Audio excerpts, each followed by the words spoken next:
살아계신 하나님 아버지, 이 시간 우리를 축복해 주셔서 하나님의 말씀이 우리의 신비에 새겨지는 거룩한 역사에 있도록 우리를 축복하여 주시옵소서.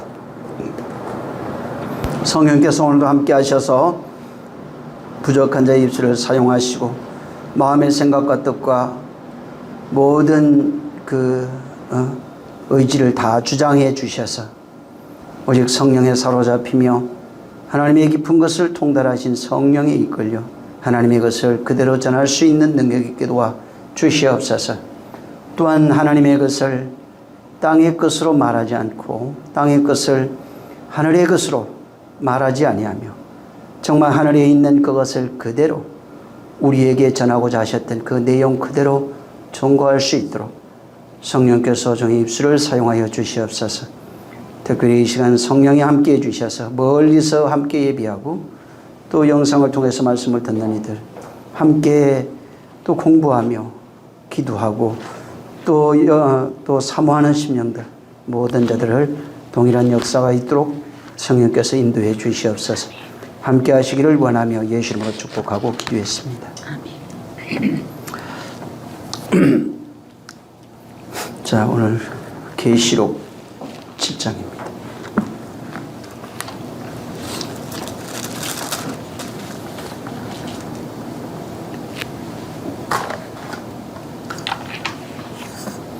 끝절까지 그냥 읽겠습니다. 시작. 이 일 후에 내가 내 천사가 땅에 등에 선 것을 보니 땅의 사방에 바람을 붙잡아 바람으로 하여금 땅이나 바다에나 각종 나무에 불지 못하게 하더라. 또 봄에 다른 천사가 살아계신 하나님의 인을 가지고 해 돋는 데로부터 올라와서 땅과 바다를 해롭게 할 권세를 얻은 네 천사를 향하여 큰 소리로 외쳐 가로되 우리가 우리 하나님의 종들의 이마에 인치기까지 땅이나 바다나 나무나 해하지 말라 하더라. 내가 입맞은 자의 수를 들으니 이스라엘 자손의 각 지파 중에서 입맞은 자의 14만 4천이니 유다 지파 중에 입맞은 자가 1만 2천이요 르우벤 지파 중에 1만 2천이요 갓 지파 중에 1만 2천이요 아셀 지파 중에 1만 2천이요 납달리 지파 중에 1만 2천이요 므낫세 지파 중에 1만 2천이요 시므온 지파 중에 1만 2천이요 레위 지파 중에 1만 2천이요 이사갈 지파 중에 1만 2천이요 스불론 지파 중에 1만 2천이요 요셉 지파 중에 1만 2천이요 베냐민 지파 중에 입맞은 자가 1만 2천이라. 이 일 후에 내가 보니 각 나라와 족속과 백성과 방을에서 아무도 능히 셀 수 없는 큰 무리가 흰 옷을 입고 손에 종려나무를 들고 보좌 앞과 어린 양 앞에 서서 큰 소리로 외쳐 가로되 구원하심이 보좌에 앉으신 우리 하나님과 어린 양에게 있도다 하니 모든 천사가 보좌와 장로들과 내 생물의 주위에 섰다가 보좌 앞에 엎드려 하늘고를 대고 하나님께 경배하여 가로되 아멘. 찬송과 영광과 지혜와 감사와 존귀와 능력과 힘이 우리 하나님께 세세토록 있을지어다. 아멘 하더라. 장로 중에 하나가 응답하여 내게 이르되 이 흰 옷 입은 자들이 누구며 또 어디서 왔느냐. 내가 가로되 내 주여 당신이 알리이다 하니 그가 나더러 이르되 이는 큰 혼란에서 나오는 자들인데 어린 양의 피에 그 옷을 씻어 희게 하였느니라. 그러므로 그들이 하나님의 보좌 앞에 있고 또 그의 성전에서 밤낮 하나님을 섬기며 백성에 앉으신 이가 그들 위에 장막을 치시니 저희가 다시 줄이지도 아니하며 목마르지도 아니하고 해나 아무 뜨거운 기운에 상하지도 아니할지니 이는 보좌 가운데 계신 어린 양이 저희의 목자가 되사 생명수 샘으로 인도하시고 하나님께서 저희 눈에서 모든 눈물을 씻어 주실 것이미로라. 예.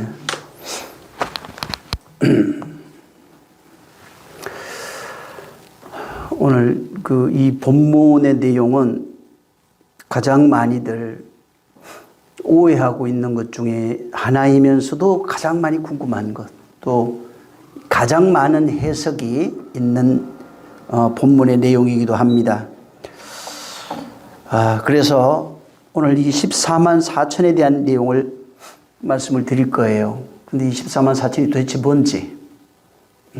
그래서 이 내용을 잘 이해해야 됩니다. 오늘 뭐 다 하면은 다행이고 못하면 또 1시간 더 해서 말씀을 드리겠습니다. 이 7장은 6장에 이제 6번째 인이 있어요.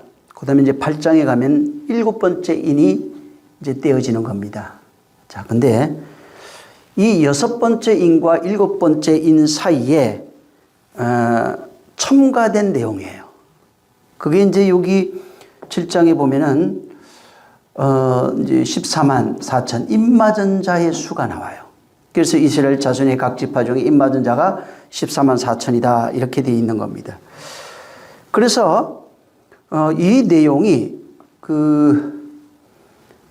이제 6장에 보면은 그들의 마지막 절입니다. 6장 17절에 그들의 진노의 큰 날이 이르렀으니 누가 등이 서리오 이렇게 이제 물었어요.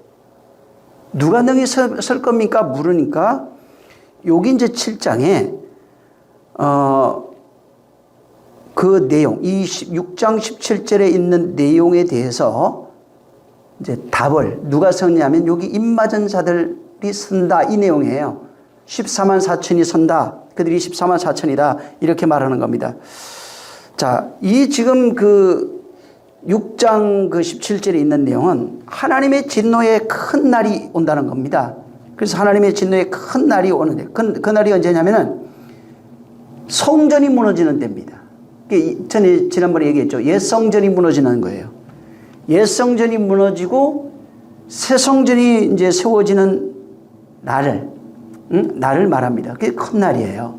옛 성전이 무너지고 새 성전이 무너지는 그날. 그래서 그날에 누가 능히 서느냐 하니까 이제 이 7장에 8장의 마지막 7번째 인 떼기 전에 이 내용 누구냐면 그들이 누구냐? 입맞은 자들이다. 그들이 누구냐? 14만 4천이다. 이렇게 이제 여기 해놓은 겁니다. 그래서 이 지금 7장에는 뭐냐면 그 진노의 큰 날에 6장 17절에 있는 진노의 큰 날에 하나님의 진리로 세워지는 그 교회, 그러니까 큰 날에 누가 등이 이 큰 날에 서느냐, 하나님 앞에 설 수 있는 자가 누구냐, 그들이 누구냐면 입맞은 자들이다. 다시 말하면 하나님의 진리로 세워진 교회를 말하는 겁니다. 이 7장에는 하나님의 진리로 세워진 교회에 대한 내용을 담고 있는 것이 바로 7장이에요. 그러니까 하나님의 말씀, 곧 진리의 말씀으로 세워지는 교회에 대한 내용을 담고 있는 겁니다. 그래서 여기 7장 1절부터 8절에 보면은 이제 그 내용이 뭐냐면은 이제 살아계신 하나님이 천사를 보냅니다. 천사를 보내서 땅에 있는 사방, 땅에 사방에 있는 그런 바람이 있어요. 바람을 붙들으라는 겁니다. 바람을 붙들고 또 다른 천사가 또 해돋는 곳에서 하나 올라와요. 천사를 보내서 땅 사방의 바람을 붙잡아라 이렇게 말하는 게 하나고, 두 번째는 또 다른 천사가 해돋는 데서 올라와 가지고 뭘 하는 얘기냐면은 하나님의 종들에게 인치는 내용이에요. 8절까지 내용이 그 두 가지예요. 그러니까 하나님의 종들에게 인치는 것. 다른 천사가 와서 그건 뭐냐면 해돋는 데부터 올라온 천사가 그 사람 하나님의 종들을 인치는 내용이고, 그 전에는 인치기 전에 다른 천사가, 하나님이 보낸 천사가, 땅으로 보내진 천사가 땅의 바람 바람 사방을 붙잡아라. 붙잡고 난 이후에 동쪽에서 올라오는 해돋는 데에서, 동쪽이 아니라 해돋는 데에서 올라오는 그런 천사가 하나님의 종들에게 이마에 인치는 내용입니다. 그리고 이제 그 입맞은 자의 수가 이제 4절에 나와요. 4절에 입맞은 자의 수가 보니까 14만 4천입니다. 그리고 이제 5절부터 쭉 내용을 보면은 8절까지가 지파별로 1만 2천 명씩 해가지고 14만 4천이라는 겁니다. 그래서 입맞은 자의 수가 1만 2천 명씩 해서 12지파 해가지고 14만 4천 명이 이제 여기에 그 4절에 그 14만 4천이 누구냐면 1만 2천, 지파별로 1만 2천이다. 그래서 이제 유다 지파 뭐 이렇게 나가는 겁니다. 자, 여기 지금 이제 우리가 알아야 될 게 있는데 14만 4천에 대한 일반적 견해입니다. 크게 세 가지로 나눠요. 기독교 안에 14만 4천에 대한 해석이 크게 세 가지로 나와 있어요. 첫 번째는 뭐냐면 우리 가장 많이 알고 있는 순교한 그리스도인이라는 거예요.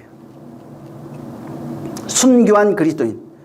둘째가 뭐냐면 여기 보면 이스라엘 나오잖아요. 이스라엘 지파 중에 이렇게 나오잖아요. 유다 지파, 뭐 루벤 지파 이렇게 나오잖아요. 이렇게 문자 그대로 보는 거예요. 그러니까 문자 그대로 봐서 요새 이스라엘 사람들이라는 겁니다. 이스라엘 사람들이고 14만 그러면 14만 4천도 마찬가지로 그리스도인이 된 그리스도인들 중에 순교한 자, 그리스도인이 된 유대인들을 말한다는 겁니다. 그러니까 초대교회 당시에 그리스도인들이 된 그 유대인들, 그러니까 이제 이방인이 아니고 이스라엘 사람들 가운데 지파별로 그리스도인 된 1만 2천 명씩이에요. 그러니까 그게 전에 저도 이제 어떻게 배웠냐면은 지금 현재 유다 지파, 베냐민 지파가 있는데 그들은 숫자가 많아요. 확인이 되는데 다른 10지파가 확인이 안 된다고 그랬었어요. 그래서 이스라엘 청에서도 10지파에 대한 그 내용이 없는데 근데 이제 그 21세기 들어와가지고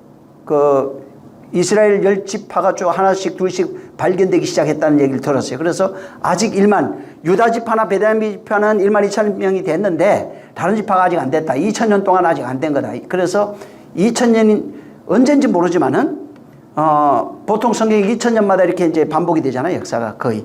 그래서 14만 4천 지파별로 1만 2천 명이 채워지면 종말이 온다. 예수님이 온다. 이렇게 배웠습니다.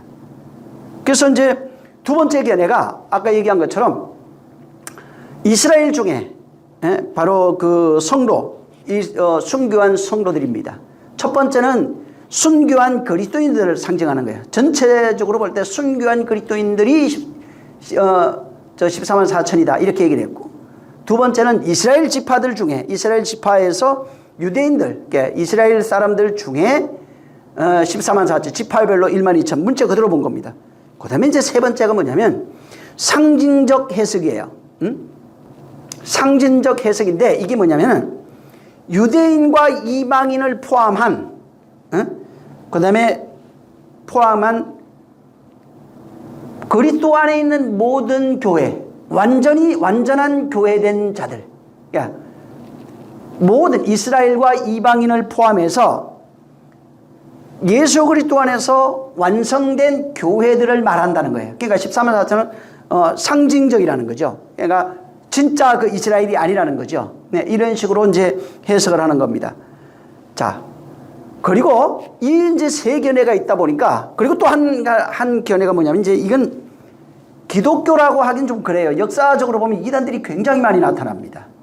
그리고 이단들이 많이 나타나가지고 뭐라고 했냐면은 자기들만 참 진리다. 그리고 참 교회다고 주장했어요. 그러면서 이제 갖다 끌어쓴 게 뭐냐면 여기 14만 4천이에요. 그러니까 특정 단체입니다. 자기들이 주장하는 단체. 그 단체에 속한 신도의 수. 자기가 내가 재림 예수다. 내가 재림 그리스도다. 뭐 이런 식으로 얘기를 하는 겁니다. 그러면서 나로 말미암아 내가 인친 자 14만 4천 명. 그들만이 구원받을 수 있다고 이제 그렇게 주장한 거예요. 그래서 2000년 역사에 보면은 그 이단들, 이런 사람들이 나타나가지고 자칭 재림 예수라고 하는 사람들이 자기를 믿는 자, 내가 인친 자들, 자기를 믿는 그 성도의 수, 내가 인친 자의 수를 14만 4천 명이다 이렇게 얘기했어요. 우리나라도 있죠. 지금 하나님의 교회가 14만 4천 명을 주장하고 지금 신천지도 그렇게 이제 그 주장하고 있어요. 여호와 증인들이라고 그러죠. 여호와 증인 러셀이라고 하는 사람이 이제 창시자인데 이 사람이 자기들만 구원을 받는다고 주장했어요. 사실은 자기들만 구원을 받는다고 주장했다가 1940년 이후에 문제가 뭐냐면 14만 4천이 넘어버렸어요. 그 여호와정이 14만 4천이 넘으니까 바로 그 교주가 뭐라고, 그때 당시에 있던 교주가 뭐라고 얘기를 했냐면은 14만 4천 외에도 구원에 참여하는 수가 있다는 겁니다. 그래서 여호와 정인들 중에 14만 4천은 뭐 쉽게 말하면 아주 핵심 멤버가 되는 것이고, 그 외에 다른 사람들도 이제 구원받을 수 있다, 이렇게 얘기를 한 겁니다. 지금 신천지도 그렇잖아요. 신천지도 처음에 이제 한국에서 성장하기 시작할 때에 자기들만 구원을 받을 수 있다고 그랬어요. 그래서 한국을 12지파로 나눴습니다. 서울지파, 인천지파, 광주지파 뭐 이런 식으로 해갖고. 그러면서 거기에 여기 말하는 것처럼 유다지파, 뭐 르우벤지파 똑같이 나눠놨어요. 그래가지고 이들도 뭐라고 주장했냐면, 지파별로 1만 2천 명이 완성이 되면 재림 예수가 온다고 주장했습니다.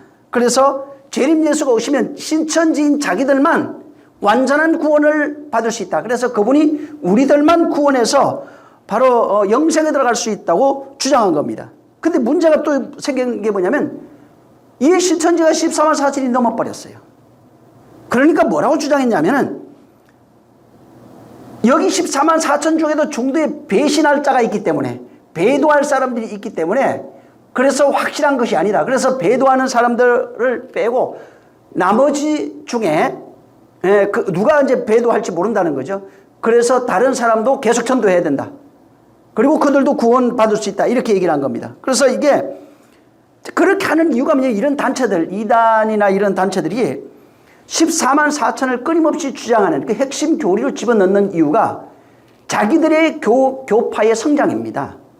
왜 성장을 그렇게 꾀하냐면, 성장이 와야 물질이 와요. 물질이 오고 명예가 와요. 절대적 권력이 온다고요. 응? 그래서 자기가 자칭 재림 예수가 되고 저 성령이 돼버리니까. 응? 그래서 이렇게 물질이라든가 명예라든가 이런 것을 탐하기 때문에 끊임없이 그런 잘못된 교리를 가지고 사람들을 현혹하는 겁니다. 그리고 이제 한국 정통교회라고 그러죠. 일반 지금 한국 칼빈 교리, 뭐 감리교 마찬가지입니다. 전부 다 한국에 있는 모든 지금 지구상에 있는 교리 마찬가지입니다. 이런 정통 교단에서 성경 해석하는 방법이 하나 있는데, 그들이 반대하는 것이 먼저 있어요. 절대 이걸 인정하지 않는 성경 해석법이 뭐냐면은 알레고리 해석이라고 그래요. 이게 뭐냐면은 상징적 해석, 비유적 해석을 인정하지 않아요. 이걸 절대 반대합니다. 이런 거를 주장하면은 이게 상징이다, 예수님 비유라고 말해도 그 비유로 얘기하면 안 돼요. 그러면 이단이 되는 겁니다.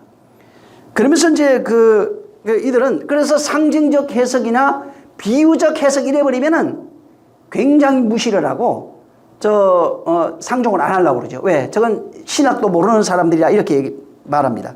그러면서 어떤 해석을 좋아하냐면, 여기 있는 그대로 문자 그대로 문자적 해석, 그 다음에 율례와 도덕적 해석, 그 다음에 경험, 내가 이렇게 했는데 하는 경험적 해석, 그 다음에 이 하나님의 말씀을 가지고 이렇게 살아야 돼, 적용적 해석이라고 그래요. 그래서 일반 지금 지구상에 있는 거의 대부분이 교단들이 지금 문자적, 율례와 도덕적, 그 다음에 경험적, 체험적 해석을 해서 성도들을 그렇게 이끌어가는 것을 굉장히 좋아합니다. 그런 설교하는 것을 굉장히 잘한다고 주장을 합니다.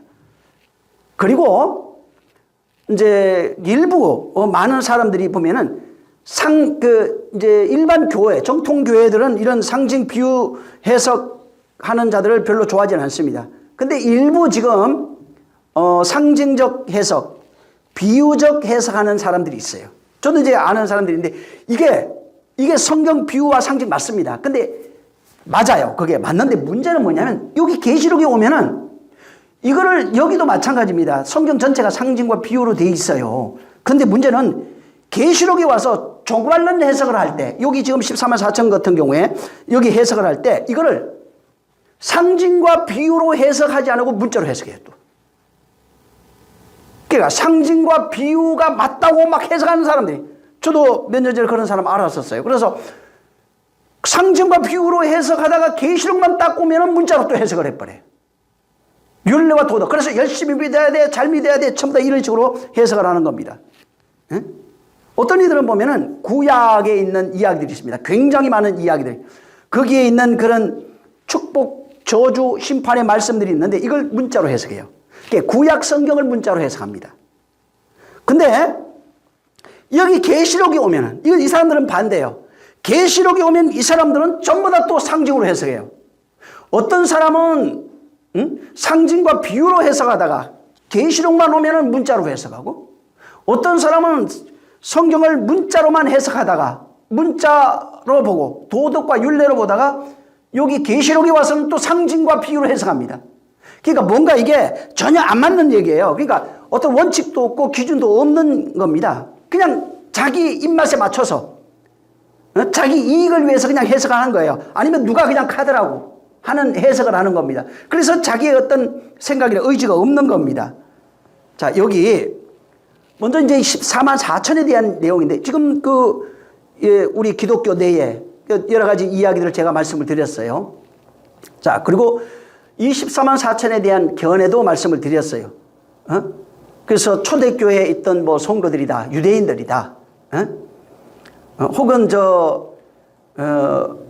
예수 그리스도 가신 이후에 성령으로 말미암아 임마전 뭐 이방인이 됐든 이스라엘이 됐든 상관없어요. 그 포함한 참 교회된 자들이다, 이렇게 제가 말씀을 드렸는데, 자, 여기 지금 14만 4천이 나오는데 보통 사람들은 숫자 14만 4천이라고 하는 이 숫자에 전부 다 매여 있습니다.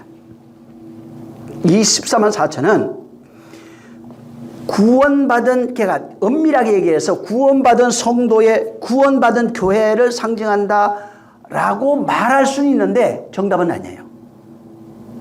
구원받은 교회를 한다? 틀린 말은 아닌데 정확하진 않아요.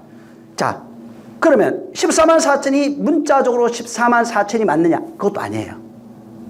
문자적으로 볼 때 14만 4천이 맞느냐? 그것도 아니에요. 그러면 14만 4천이 상징적인 거냐? 상징적인 수냐? 이것도 아니에요. 자, 만약에 14만 4천이 상징적으로 구원받은 수라고 생각한다면, 자, 가정한다고 치고 한다면은 예수님 가신 이후로 지금까지 예수 믿고 죽은 사람 굉장히 많이 나옵니다. 엄청나게 많아요. 그러면 예를 들어서 구원받은 수가 14만, 거기 14만 4천이 상징적으로 그리스도 안에서 저 구원받은, 예를 들어서 이방인이나 이스라엘을 포함해서 14만 4천 명이다 라고 한다면 지금 14만 4천 넘었을 거 아니에요. 2000년 동안 14만 4천이 기독교인들이 넘었을 거 아니에요. 그러면은 이 해석이 안 맞는다는 얘기입니다. 상징적으로 그래서 구원받은, 그러니까 세 개가 다 안 맞아요, 사실은.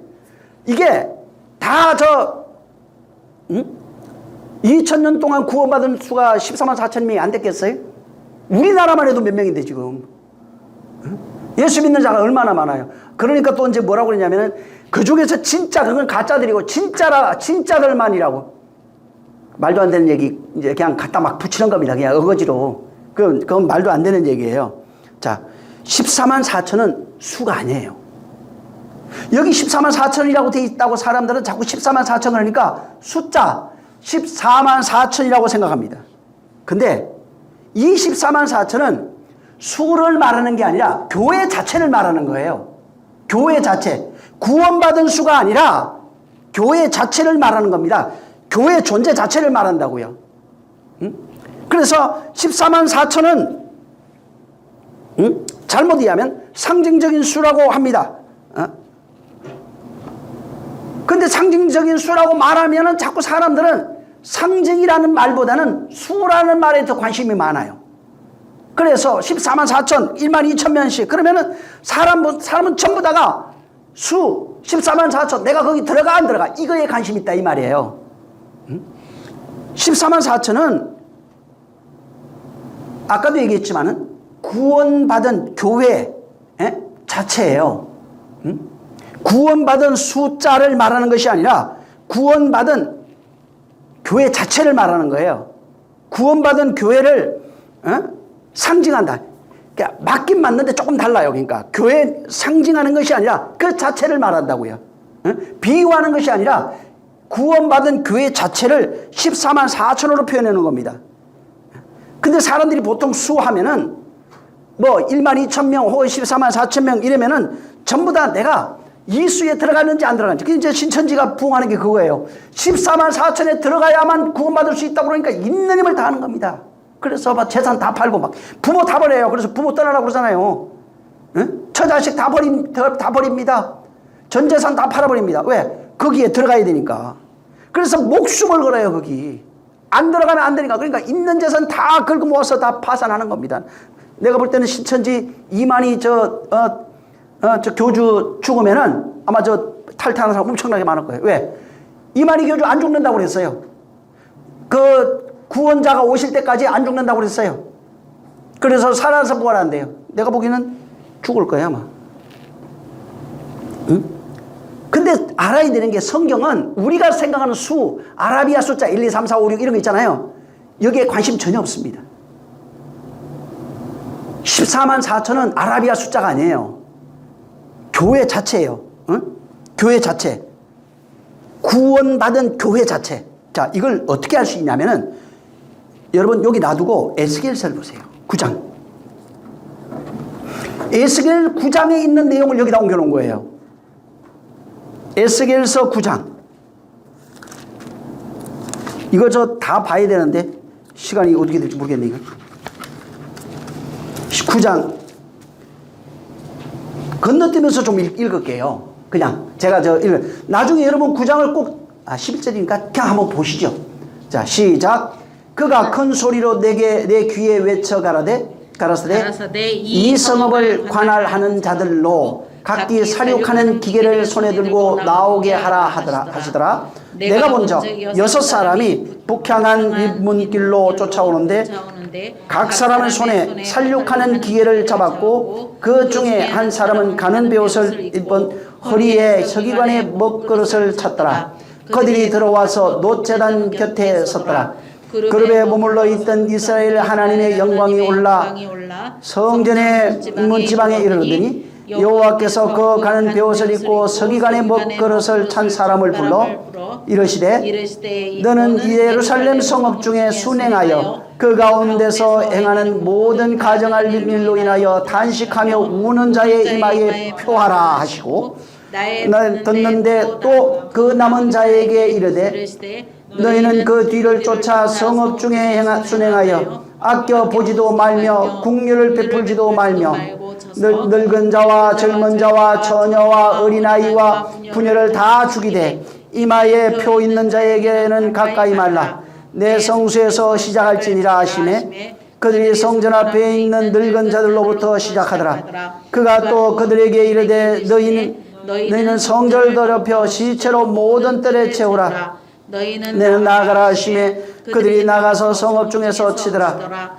그들이 칠 때에 내가 홀로 있는지라 엎드려 부르짖어 가로되 오라 주 여호와여 예루살렘을 향하여 분노를 쏟으시오니 이스라엘 남은 자를 모두 멸하리 하시나이까. 그가 내게 이르시되 이스라엘 유다 족속의 죄악이 심히 중하여 그 땅에 비가 가득하여 그 성읍에 불법이 찼으니 이는 그들이 이르기를 여호와께서 이 땅을 버리셨으며 보지 아니하신다 함이라.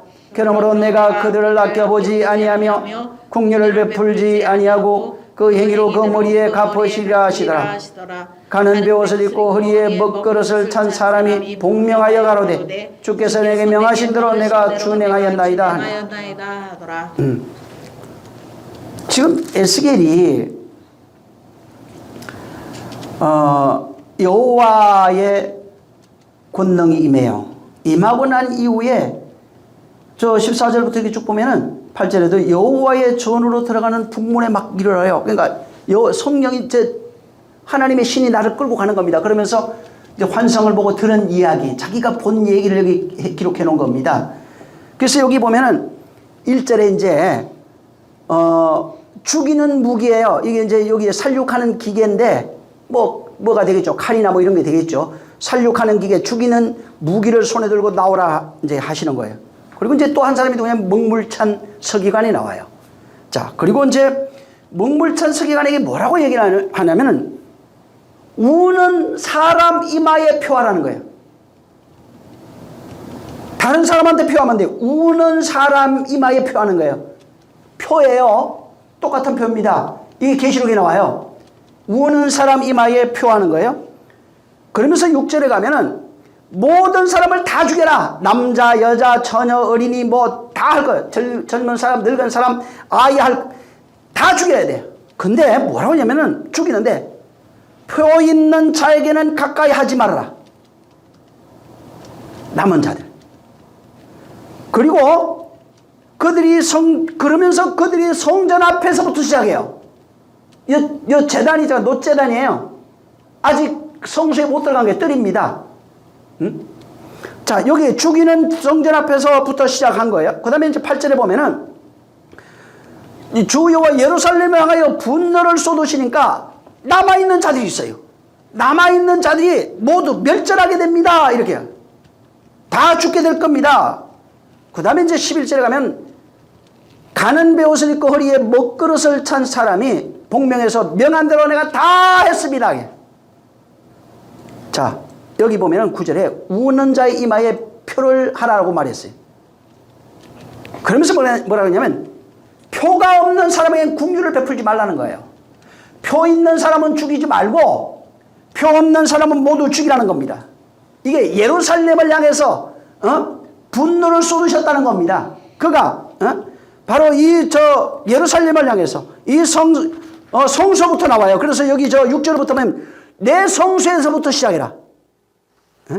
예루살렘 성부터 시작해서 그때부터 분노를 쏟으시는 겁니다. 다만 이마에 표 있는 자는 심판하지 말라는 겁니다. 자, 여기 내용은 그냥 이제 보면은 이스라엘이 바벨론에 의해서 멸망당하는 내용입니다. 모형이에요. 이스라엘이 바벨론에 의해서 멸망당합니다. 이게 뭐냐면 돌성전, 이스라엘이 지은 그 돌성전이에요. 율례와 법도를 지키고 있는 그 돌성전인데 그 돌성전이 무너지는 겁니다. 그 무너지는 이유가 모형으로 보이게 하나님의 심판에 죄로 인하여 그들이 보면은 바로 죄로 인해서 여기 사절이면 가정한 일 이런 것들 때문에 하나님의 심판에 의해서 성전이 무너지는 겁니다. 실제로 바벨론에 의해서 이스라엘 성전이 파괴되는 겁니다. 근데 뭐라고 되어 있냐면 남은 자들에겐 구원이 임해요. 이마에 표 맞은 자들은 구원이 임해요. 남은 자들까지 합니까? 남은 자들이 있어요. 응? 심판이 임하는 중에 남은 자들이 있어요. 표를 이마에 표 맞은 자들. 이런 자들은 전부 다 사는 겁니다. 근데 여기 있는 지금 이 9장에 있는 내용을 그대로 이 계시록 7장에 가져다가 여기 똑같이 입맞은 자로 표현해 놓은 겁니다. 이마에 입맞은 자들이에요. 그리고 이마에 입맞은 자들은 전부 다 하나님의 심판을 피하는 자들이에요. 하나님의 심판을 피하는 무리예요. 그래서 여기 그 3절부터 이들은 해하지 말라. 인치기까지는 다른 거 해하지 말라. 땅 네 기둥의 바람, 사방의 바람을 잡아라. 하나님의 그 다른 해 뜨는 데부터 오는 그 천사가 인치기까지는 절대로 하지 말라는 겁니다. 그래서 이게 똑같이 여기도 입맞은 자는 하나님의 심판을 피해요. 입맞지 아니한 자는 하나님의 심판이 임하는 겁니다. 근데 여기 입맞은 자의 수라고 나와 있잖아요. 입맞은 자의 수를 보니까 4절에 수가 아드리모스라고 하는 단어예요. 일반적으로는 그냥 수라고 하는 단어로 씁니다. 그래서 사람들이 볼 때 수라고 하니까 어떻게 생각했냐면 아라비아 숫자로 해석했어요. 1, 2, 3, 4, 5, 6 하듯이 이걸로 생각한 거예요. 우리나라 아라비아 들어온 지가 얼마 안 됩니다, 사실은. 그전에는 아라비아 숫자가 없어요. 중국식으로 한 거죠. 아니면 뭐 가나다라 하듯이 뭐 이런 식으로 했어요. 자, 그래서 이 14만 4천을 수로 생각하니까 아라비아 숫자 14만 4천 명, 그 수로 생각해요. 그러니까 진짜 여기서 말하고 있는 에스겔서도 마찬가지죠. 여기서 말하고 있는 14만 4천에 대한 의미를 모르는 겁니다. 그 내용을 이해할 수가 없는 거예요. 그래서 이 4절을 다시 보면은 내가 입맞은 자의 수를 들으니 이스라엘 자손의 각 지파 중에서 입맞은 자가 14만 4천이라 이렇게 나왔습니다. 자, 여기에 입맞은 자의 수가 14만 4천이에요. 자, 여기 수 있잖아요. 이게 뭘 얘기하냐면 광야에 이스라엘이 성전을 놓고 이게 이제 그 성막이죠. 성막을 놓고 네 방향으로 이스라엘이 진쳤어요. 그 안에는 성막 바로 옆에 누가 있어요? 레위 지파가 거기 있었어요. 그리고 세 개 지파씩 네 방향 동서남북으로 해서 네 개 지파가 거기에 진을 쳤습니다. 자, 여기에 나오는 12,000명에 나오잖아요. 세 지파씩 합한 수가 14만 4천이에요. 3, 40 여기 네 개씩 있잖아요. 네 방향에 세 지파씩 해가지고 있는 내용입니다. 근데 이 광야 그 성전이 뭐냐면 이제 성막이 있고 레위 지파가 여기 있어요. 그 다음에 이제 밖에는 세 지파씩 네 방향으로 이스라엘이 진을 쳤는데 이게 뭐냐면 하나님이 거하시는 그 성막은 하나님이 거하시는 집을 의미합니다. 집. 그래서 이 그 집을 중심으로 해서 세 지파씩이니까 36,000이죠. 한 동쪽에 36,000, 서쪽에 36,000, 남쪽, 북쪽 해가지고 합이 보면은 네 방향 12지파니까 3, 40이 12지파가 돼 있고 그 다음에 한 방향에 세 지파씩 36,000명이에요. 그리고 이 36,000이 동서남북으로 있으니까 14만 4천이 되는 겁니다. 그러니까 14만 4천이 뭐냐면 하나님의 성전을 중심으로 해서 네 방향으로 진치고 있는 이스라엘의 수를 말한 거예요. 그러니까 이스라엘 자체 광야교회를 말하는 겁니다. 광야교회 안에 계시는 하나님을 말하는 겁니다. 이게 뭐냐면은 세 지파씩 네 방향으로 동서남북에 있는데 하나님을 중심으로 하나님의 성전이죠. 하나님이 계시는 걸 중심으로 해서 진치고 있는 이스라엘의 그 모습은 어떤 모습으로 상징되냐면은 이스라엘을 하나님의 군대로 얘기해 놓은 겁니다. 예? 하나님의 군대. 성전된 모습, 성전의 모습을 14만 4천으로 이렇게 표현해 놨고 14만 4천은 하나님의 여호와의 군대란 얘기예요. 여호와의 군대의 수를 말하는 겁니다. 세 지파씩 네 방향 14만 4천 명. 이게 뭐냐면 광야교회의 모습이라고요. 거기에 하나님이 계시는 거예요. 하나님이 계시고 섬기는 제사장이 있고 그 다음에 거기에 백성들이 있는 겁니다. 이 모습. 그걸 교회라고 그러는 거예요. 광야교회는 그게 광야교회의 모습이에요. 그래서 이게 성전된 자, 이걸 전체를 성전이라고 그러는 거예요. 그 성막만을 얘기를 하는 것이 아니라 전체가 성전이라고요. 전체. 마찬가지예요. 뜰, 성소, 지성소 있듯이 밖에가 바로 저기 뜰이고 안에 들어가면 레위 지파가 있는 게 성소고 그 안에는 그 지성소에 하나님이 여호와가 계시는 곳이 이런 모형으로 해놨다 이 말이에요. 그래서 이렇게 모형을 해놓고 그 하나님의 성전, 하나님의 군대라고 그럽니다. 그 모습을 그렇게 그려놓은 겁니다. 그래서 여기 12,000명씩 여기 지금 그 지파별로 나와 있는데 이건 뭐냐면 전부 다 이스라엘에 싸워야 할 수예요. 군대의 수를 말하는 거예요. 싸움에 나가야 될 수를 말하는 겁니다. 민수기 31장 5절을 한번 보세요. 12,000에 대한 거기에 민수기 31장 5절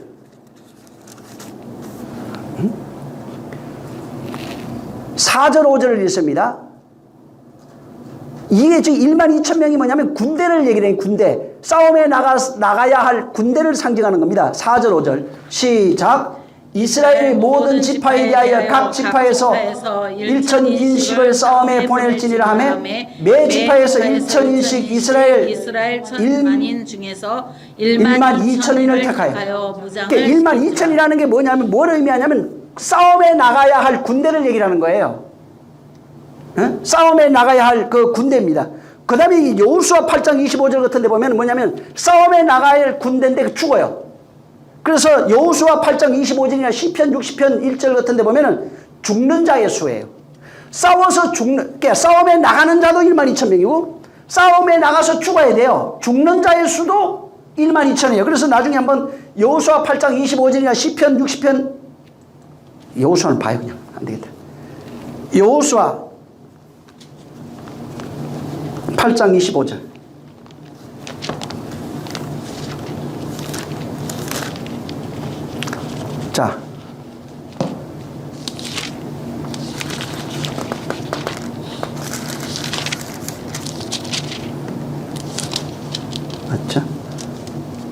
자, 시작.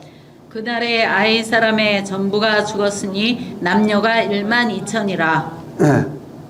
반드시 죽는 수예요. 여호수아 시편에도 가면 12,000이 보면 저부터 죽는 수로 나와요.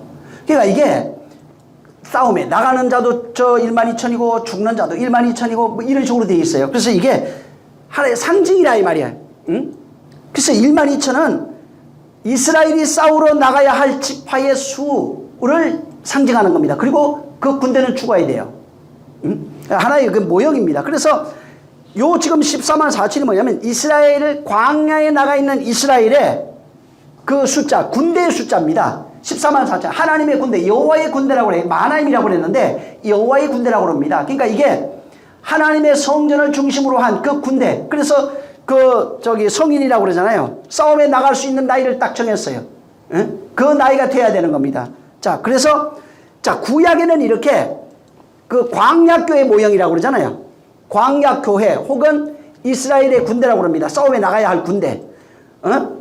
하나님의 백성된 자, 교회라고 광야교회라고도 합니다. 자, 근데 신약에 이게 딱 보면은 어떻게 되냐면 광야교회가 신약교회가 됩니다. 신약에 와서는 교회라고 그래요. 그냥 그리스도의 지체 혹은 교회라고 말합니다. 자, 근데 이 교회를 계시록에 오면은 교회를 상징하는, 여기 요한은 교회를 상징하는 교회를 어떻게 표현하면 내 생물로 표현해놨어요. 교회를 내 생물로 표현했어요. 그 다음에 내 바람으로 얘기했어요. 그러니까 교회를 계시록에서는 내 생물 혹은 내 바람으로 그렇게 표현해 놓은 겁니다. 그리고 여기 지금 7장에 14만 4천은 뭐냐면 아까 에스겔서에 봤잖아요. 그 다음에 이제 그 요한이 광야교에 있는 이스라엘, 광야에 있는 그 이스라엘 하나님의 군대를 모형으로 해서 하나님이 거하시는 성막이 있어요. 그걸 중심으로 해서 성막을 중심으로 해서 레위 지파 이스라엘 그 각 지파가 세 지파씩 네 진영에 동서남북으로 진치고 있는 그 모습을 여기다가 가져온 거예요. 그래서 여기 이스라엘 군대 진영의 모습, 그 교회의 모습이에요. 광야 교회의 그 모습, 광야 군대의 모습을 여기에 내 바람, 내 생물로 상징해가지고 가지고 와서 여기다가 상징으로, 비유로서 이렇게 설명하고 있는 거예요. 그것을 그렇게 본 겁니다. 그래서 여기 14만 4천이라고 하는 것은 어떤 아라비아 숫자 14만 4천을 말하는 것이 아니라 하나님의 교회된 그 모습이에요.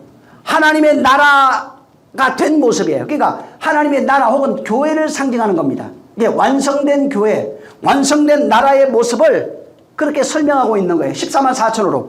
그래서 바로 하늘에 구약에 보면은 구약에 있는 그 이스라엘 그 진영이죠. 광야 교회의 모습이 여기 와서는 내 바람 내 생물로 해서 14만 4천이라고 하는 그 교회의 모습으로 바로 완성되어진 교회, 나라의 모습으로 여기에 그려놓은 겁니다.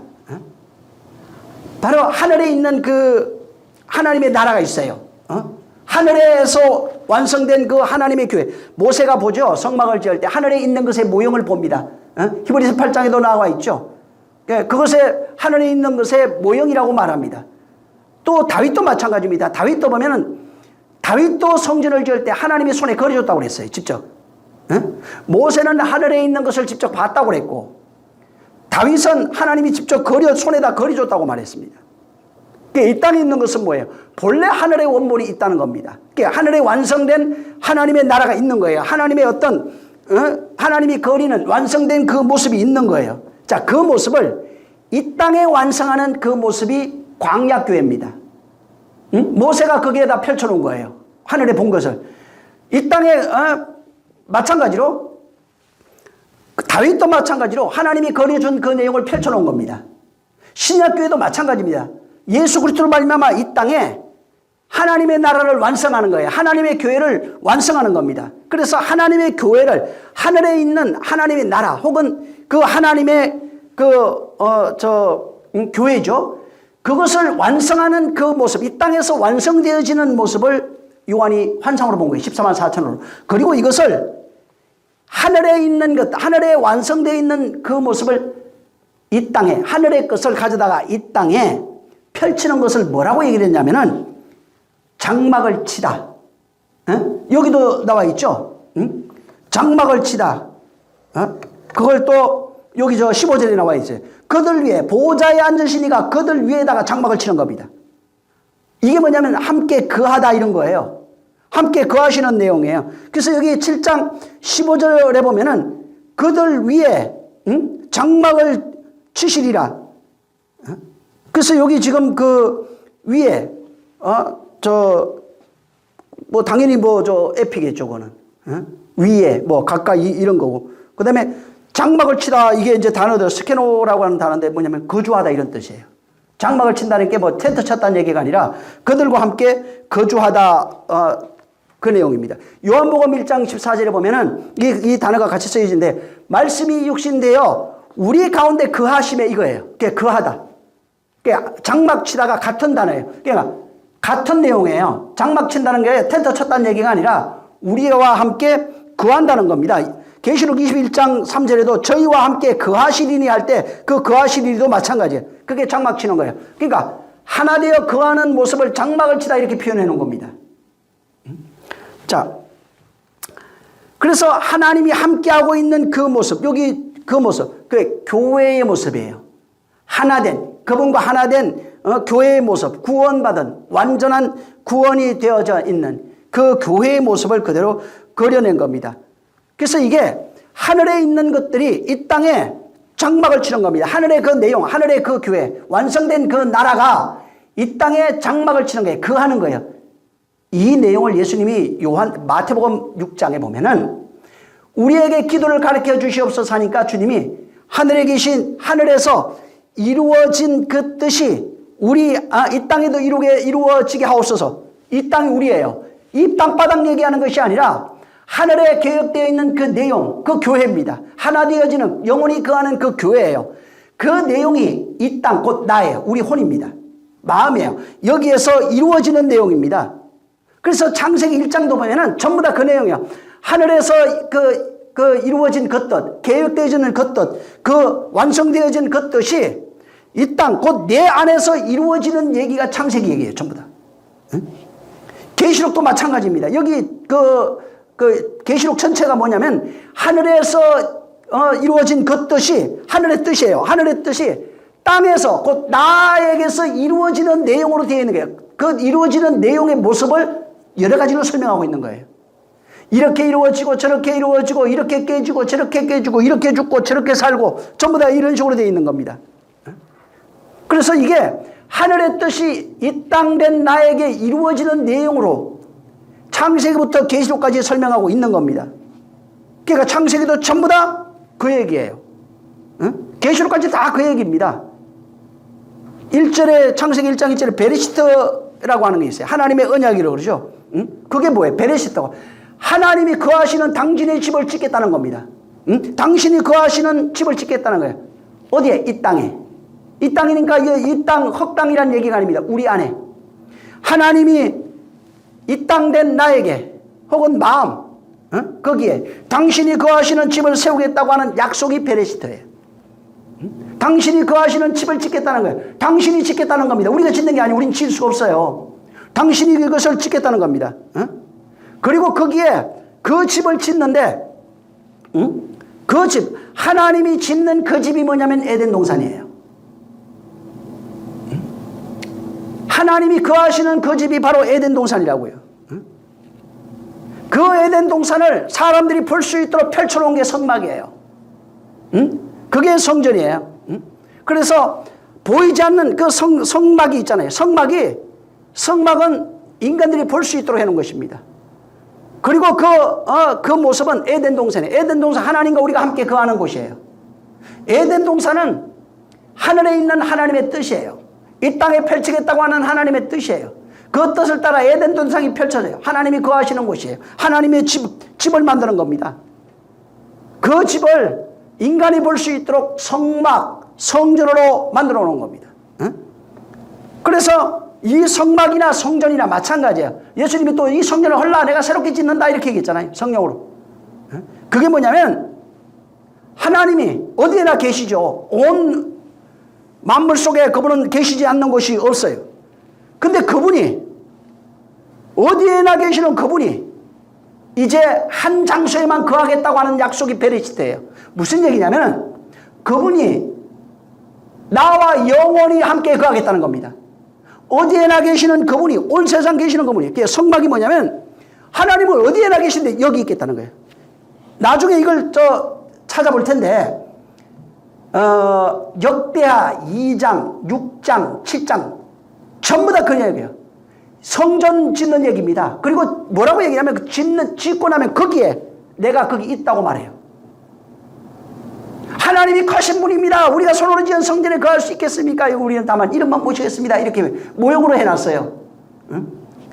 하나님은 크신 하나님, 어디에나 계시는 분인데, 근데 베레시트 약속은 뭐냐면 어디에나 계시는 그분이 성전 안에 있겠다는 겁니다. 다시 말하면 이 성전을 헐라 내가 손으로 짓지 않은 성전을 다시 세우겠다. 그리고 내가 그 안에 거하겠다는 거예요. 성령이 오시는 그날에는 내가 너희 안에 있는 것을 너희가 알게 된다는 겁니다.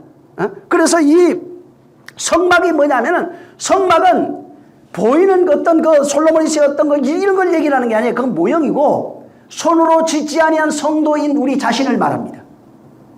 성령으로 지어내시는, 예수 그리스도로 지어내시는 교회 자체를 말하는 겁니다. 그걸 하나님이 짓겠다는 거예요. 그걸 성막이라고 구약에 표현해 놓은 겁니다. 구약 신약에 오니까 그걸 교회라고 얘기를 한 겁니다. 좀 더 풀어서 예수 그리스도 안에 지체된 자들이라고 얘기를 했어요. 그분이 우리와 하나가 되어 있는 상태를 말합니다. 만유를 지으신 신께서 아무것도 아닌 우리를 교회 만들어서 우리 안에 거하시겠다는 겁니다. 그래서 우리가 전능하신 신, 만유에 계신 그분을 우리 안에서 체험할 수 있는 유일한 존재가 바로 교회요, 성도가 되는 거예요. 신은 밖에 있는 게 아니에요. 일반 신들은 그렇죠. 근데 지금 예수 그리스도, 바로 그는 우리 안에 거하시는 분이라 이 말이에요. 신이 우리 안에 하나가 되는 겁니다. 전능하신 이가. 만물이 그로 말미암아 지음받았다고 그랬잖아요. 지은 것이 하나도 그거 없이는 된 것이 없다고 말합니다. 히브리서 바로 1장 1절부터 3절에 보세요. 그분이 만물을 지으셨어요. 만물의 주관자가 되시는 분이에요. 전능하신 하나님이에요.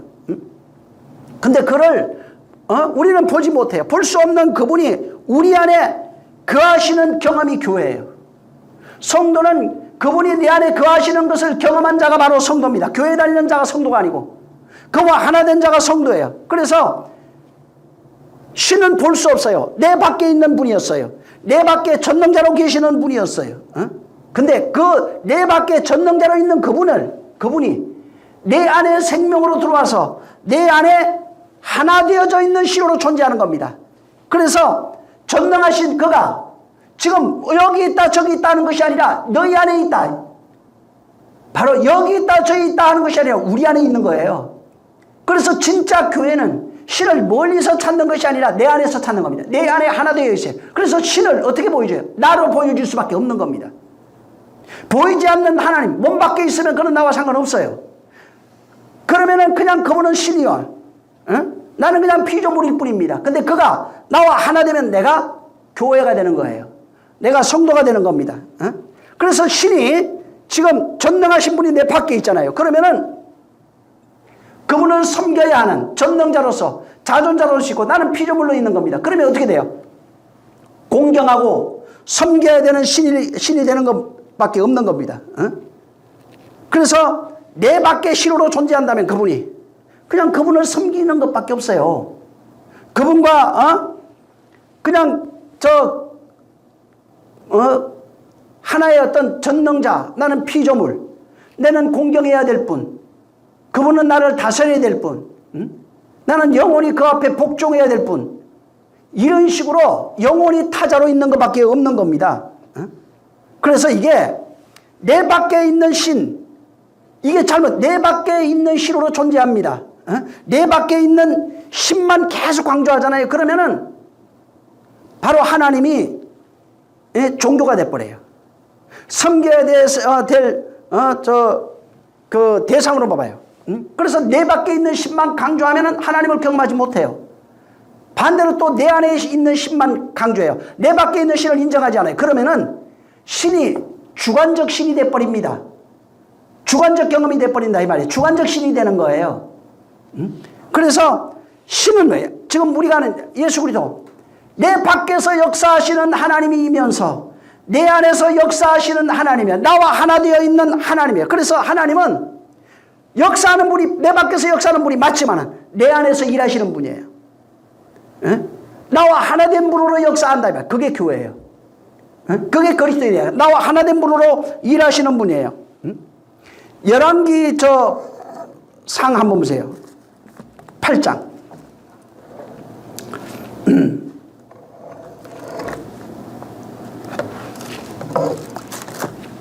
나중에 22절부터 한번 쭉 읽어보시기 바랍니다. 27절을 읽으세요. 22절부터 나중에 30절까지 읽으세요. 27절 시작. 하나님이 참으로 땅에 거하시리까 하늘과 하늘들의 하늘이라도 주를 용납지 못하겠거든 하물며 내가 건축한 이 전이오리까. 29절 시작. 주께서 전에 말씀하시기를 내 이름이 거기 있으리라 하신 곳 이 성전을 향하여 주인의 눈이 주야로 보시며 종이 이곳을 향하여 비는 기도를 들으시옵소서. 30절 시작. 주의 종과 주의 백성 이스라엘이 이곳을 향하여 기도할 때에 주는 그 간구함을 들으시되 주의 계신 곳 하늘에서 들으시고 들으시사 사하여 주옵소서. 예, 여기 성전 잘 보세요. 요 내용이요. 그 역대하 2장 1절에도 나오고요. 1절부터 쭉 6절에도 나오고요. 6장 5절에서 10절에 보면 이거 똑같은 내용이 계속 나와요. 7장 15절에서 16절에 거기에 내 마음과 눈과 귀가 있다. 하나님과 하나 되어 있어요. 그러니까 여기 지금 뭘 얘기냐면 하나님의 성전과 하나님이 하나로 있어요, 지금. 응? 그래서 여기에는 그 이름 이렇게 되는데 이름 곧 말씀이에요. 말씀으로 하나 되어 있는 분이에요. 이름으로 하나 되어 있는 분이에요. 응? 그 역대하 7장 15절 16절 눈과 귀와 마음이 같이 있다고 나와요. 그게 하나님의 실존을 말합니다. 그게 성전의 의미가 뭐냐면 섬기는 대상을 말하는 게 아니라 성전이라고 하는 성전이 의미하는 것은 하나님과 하나 되어 있는 실존을 말하는 게 그게 성전이에요. 그러니까 성전이 되려면은 반드시 하나님과 하나 되어 있어야 돼요. 뭘로? 여기는 이름이라고 되어 있어요. 말씀으로, 이름으로 같은 얘기예요. 그분과 하나 되어 있는 존재가 성전이라고요. 이게 지금 보이는 어떤 성전이 아니에요. 무슨 교회 많잖아요. 지금 전국에 얼마나 많아요. 사망교회라고 그러잖아요. 그걸 말하는 게 아니에요. 그건 아무 의미 없어요, 사실은. 그분과 하나 되어 눈과 귀와 마음이 같이 있느냐 이 말. 다 여기는 지금 이름으로 되어 있어요. 말씀이 같이 있느냐, 이름이 같이 있느냐. 계시록 19장에 이름으로 나와요. 또 말씀 곧 그 이름이라고 그래요. 이름 곧 말씀이에요. 응? 그래서 이게 그 말씀으로 역사하시는 분, 하나 되어 있는 존재가 돼야 교회라고 그러고 그걸 성도라고 말하는 겁니다. 하나님은 내 밖에 있어요. 그렇지만 내 안에도 역사하고 계시는 분이에요. 내 안에도 계시는 분이에요. 바로 내 밖에서는 초월할 절대적 자존자입니다. 모든 것을 초월하시는 하나님이에요. 전능자로 계시는 분이에요. 근데 내 안에서는 나와 하나로 계시는 분이에요. 내 안에서는 나와 함께 나를 통해서 역사하시는 분이야. 나를 통해서 존재하시는 분이에요. 그러니까 하나님이 전능하신 그분이 말이에요. 내 밖에서 전능자로 계시지만 내 안에서는 나와 하나 돼서 나를 통해서 그분의 존재가 나타나는 거예요. 그 나를 통해서 그분이 존재하고 있는 겁니다. 그러니까 하나님 보여줘. 나를 통해서 보여주는 거예요. 응? 내가 빛과 소금 되면 돼요. 그분과 하나 되면 된다고 해요. 그걸 교회라고 그러는 거예요. 그와 하나 되어진 존재. 그래서 지금 이 구약에는 이 성막으로 표현하는데 그게 성막 안에 계시는 하나님. 구약의 모세가 그 성막 안에 내가 있는다고 그랬잖아요. 다윗과 솔로몬이 성전을 지으니까 내가 거기 있는다고 그랬어요. 성전은 하나님이 거하시는 곳이라는 의미예요. 하나님이 그러니까 성전을 가서 섬긴다는 의미도 있겠지만 그보다 중요한 게 뭐냐면 거기에 하나님이 계신다는 겁니다. 성전과 하나 됐다는 얘기예요. 그래서 이게 내 안에 그분이 나를 성전 삼고 모세가 성막을 삼고 그분이 내 안에 하나로 계시는 겁니다. 그래서 그분과 내가 하나 되어서 살아가는 그 모형을 구약에는 성막으로 표현해 놓은 거예요. 그래서 거기 어떻게 섬기고 이렇게 다 해놓은 거예요. 그분과 내가 하나 되어서 살아가는 모습이 모세가 지은 성막과 그 성막 안에서 섬기는 행위들입니다. 그건 솔로몬이 지었던 성전도 마찬가지입니다. 민수기에서는 바로 이 모습, 그 성전과 하나 되어 역사하는 그 모습을 하나님의 이스라엘 진영으로 보여준 거예요. 그래서 거기에 군대, 지파 동서남북으로 이렇게 해라. 이게 전부 다 하나님의 진영이에요. 하나 되어서 움직이고 있는 하나님의 말, 하나님과 이스라엘이 하나 되어서 한 진영을 이루고 그리고 움직이고 있는 그 역사가 구약 교회입니다. 그건 신약에 와서도 교회라 그러는 겁니다. 그리고 그 신약 교회가 여기 지금 요한은 그걸 환상으로 보면서 14만 4천이라고 하는 걸로 지금 표현하고 있는 거예요. 자,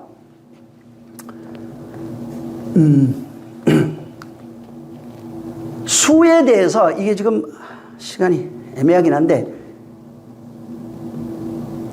숫자가 있어요. 수 3이라고 하는 수가 있어요. 보면 4 이런 수도 있어요. 이제 3은 완전수라고 그러죠. 보통 이제 히브리어로 보면은. 근데 이 3은 하늘의 수라고 그래요. 4는 땅의 수라고 합니다. 자, 이거 설명하기 전에 이제 13만 4천이 나오잖아요. 여기 이제 말한 것처럼 이스라엘 자손의 각 지파 중에 입맞은 자가 14만 4천이에요. 자, 이스라엘 광야를 설명하는 겁니다. 이스라엘 지파별로 1만 2천 명씩 해서 이스라엘의 그 광야 성전, 그 진영이에요. 근데 이스라엘은 아까도 얘기한 것처럼 성막을 중심으로 세 지파씩 네 방향에서 진을 치고 있어요. 그리고 그 안에 그 진이 이렇게 성막이 있고, 이제 밖에서 보면은 밖이 있고 안이 있어요. 근데 그 안쪽에 성막 제일 가까이 안에 있는 존재가 이제 레위 지파입니다. 레위 자신이 있고, 그 다음에 레위 자손 그 바깥쪽에 거기가 세 지파씩에서 12지파가 진을 치고 있는 겁니다. 그래서 자, 세 지파 네 방향이에요.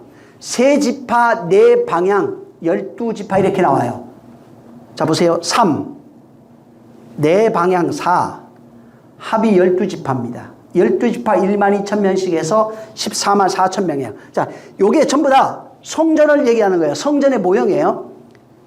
성막을 중심으로 안에 레위 지파가 있고 동서남북으로 네 방향, 4방향에 네 방향에 세 지파씩 해서 1만 2천 명씩 해가지고 군대를 형성한, 그 다음에 여기 여호와가 계셔서 하나 되어 있는, 여호와와 같이 움직이고 있는 군대입니다. 이스라엘, 그래서 마하나임이라고, 이스라엘 나이 마하나임이라고 그랬어요.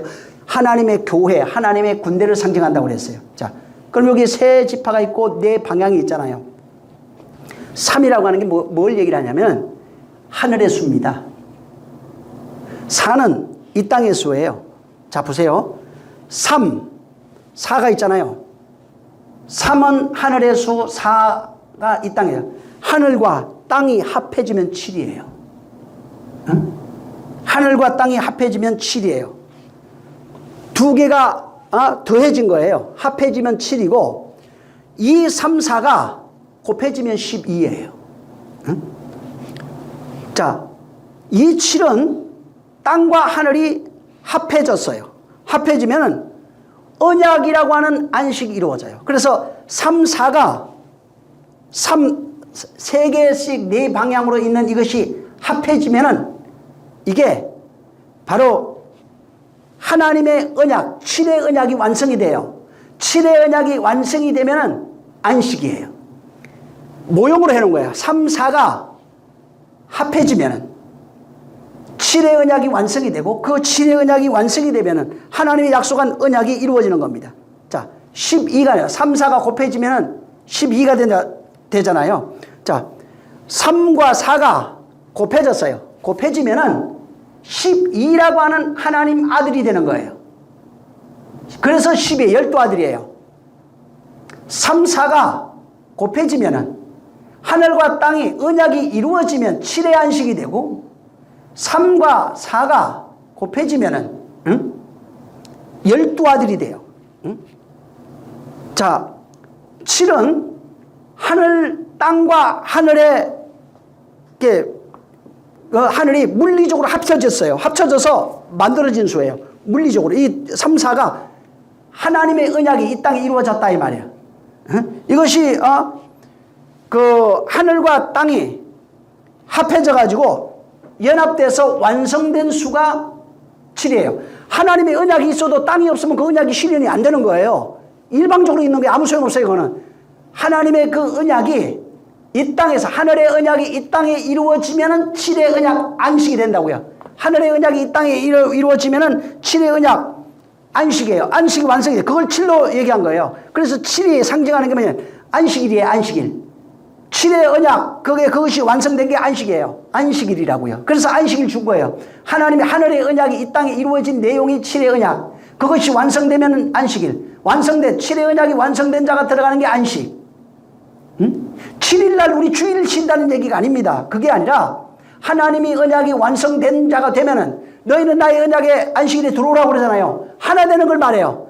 7의 언약이 완성이 되면 하늘과 땅이 더해져서 합쳐져서 완성이 되면은 그분과 내가 하나 되는 교회가 돼요. 이해하시겠어요?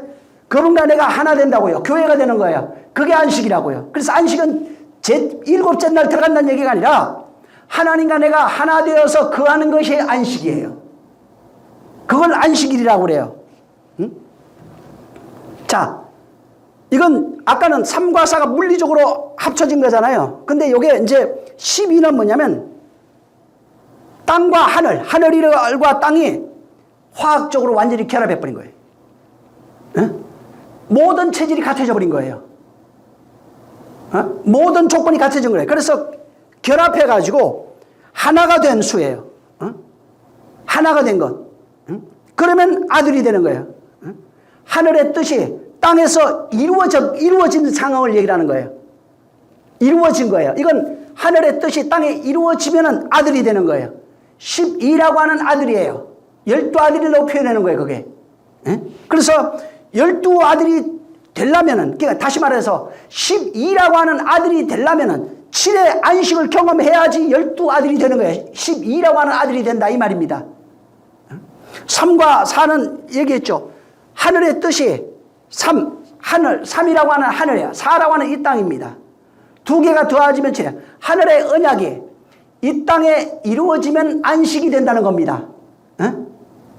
언약이에요, 언약. 언약이 이 땅에, 하늘의 뜻이 이 땅에서 이루어지면은 그것이 안식이라는 얘기예요. 안식으로 표현한 거예요, 그거를. 하늘의 뜻이 이 땅에서 이루어지면은 그게 안식이야. 그게 7이야. 이렇게 얘기를 하는 것이고, 3과 하늘의 뜻과 하늘의 뜻이 이 땅에서 결합해버려요. 완전히 결합된 그 내용. 안식의 내용이 12라 이 말이에요. 이해하시겠어요? 안식의 내용이 12라고요. 안식의 내용이, 10이에요. 그러니까, 안식이, 하늘의 뜻이 이 땅에 이루어지면은 하나님의 안식에 들어가서 그분과 하나가 되는데, 그 하나 된 자를 12라고 한다고요. 하나 된 자를 아들이라고 한다 이 말이에요. 아들. 그분과 하나 되어진 자, 결합되어진 자를 바로 아들이라고 한다고 10이라고 표현하는 거예요. 그래서 아들이 되려면 반드시 뭐가 그 전에 선행돼야 되냐면은 7의 안식을 경험해야 돼요. 7의 안식이 이루어져야 아들이라고 그러는 거예요. 아들이 먼저 되는 게 아니라고요. 하늘의 뜻이 이 땅에 이루어지면 그 안식이 된 거예요. 안식을 경험한 자, 그 사람을 가리켜서 아들이라고 얘기한다고, 10이라고. 그걸 12로 표현했다고. 12아들이라는 게 12명이 있다는 얘기가 아니라고요. 그게 아니고 이스라엘의 아들로 표현했다고. 12아들로 그렇게 표현한 거예요. 우리예요. 7의 언약이 안식에 들어간 자의 그 내용이 바로 10이라고요. 하나님의 아들이라고 말하는 겁니다. 그래서 이게, 근데 10이라고 하는 아들이 있잖아요, 이게. 성령에 의해서 그 하나님의 아들이 만들어져요. 안식을 경험한 그가 하나님의 이제 아들이 되는 거예요. 그래서 7이라는 안식을 하나님의 언약이죠. 언약이 이 땅에 이루어지는 거예요. 그 언약이 이루어지면 하나님의 안식에 들어가는 겁니다. 근데 7이라고 하는 그 언약이 하나님의 아들로 완성되는 기간을 1000년으로 표현해놨어요. 그걸 카이로스라고 그래요. 바로 이 카이로스라고 하는 이 시간, 이게 신의 시간입니다. 하나님의 시간인데 이 시간을 성경은 천으로 표현해 놨다고요. 그러니까 그분이 나를 아들로 만들어가는 그 기간, 그 시간으로는 카이로스. 그걸 성경은 천이라고 얘기하는 겁니다.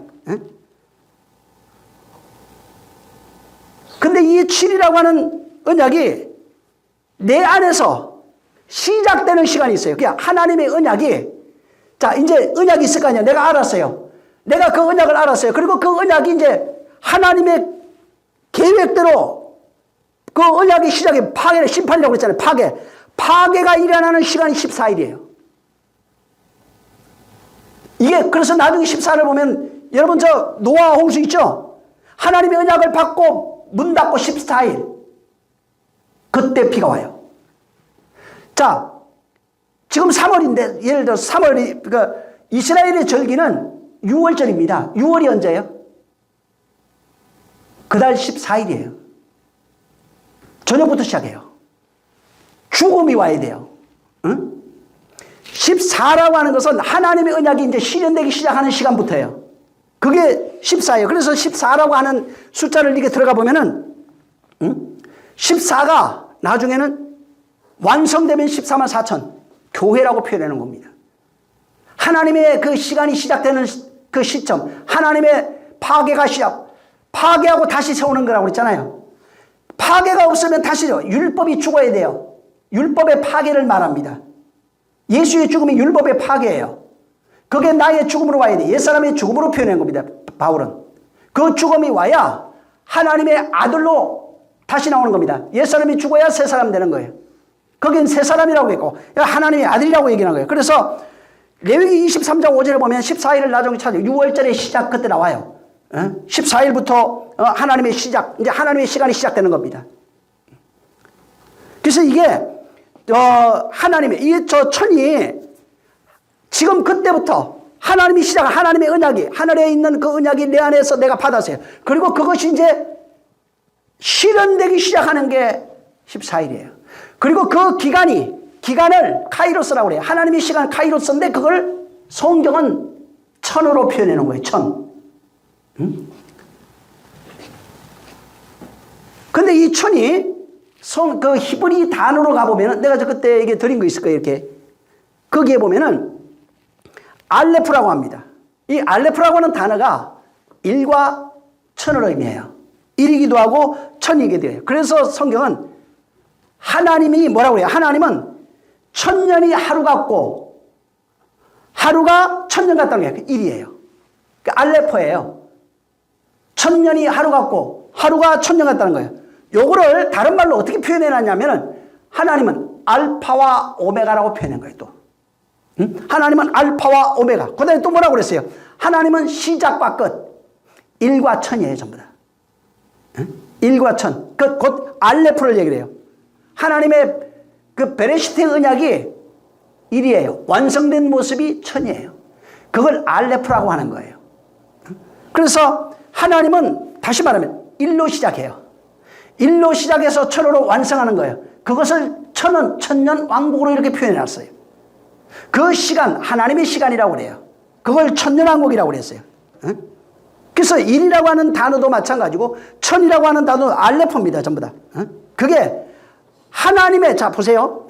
1의 언약이 베레시트예요. 알레포예요. 여기서부터 천이 완성될 때까지 1부터 시작해서 시작과 끝, 알파와 오메가인데 여기 1부터 천이라고 그랬잖아요. 요게 하나님이 임재해서 통치하는 기간이에요.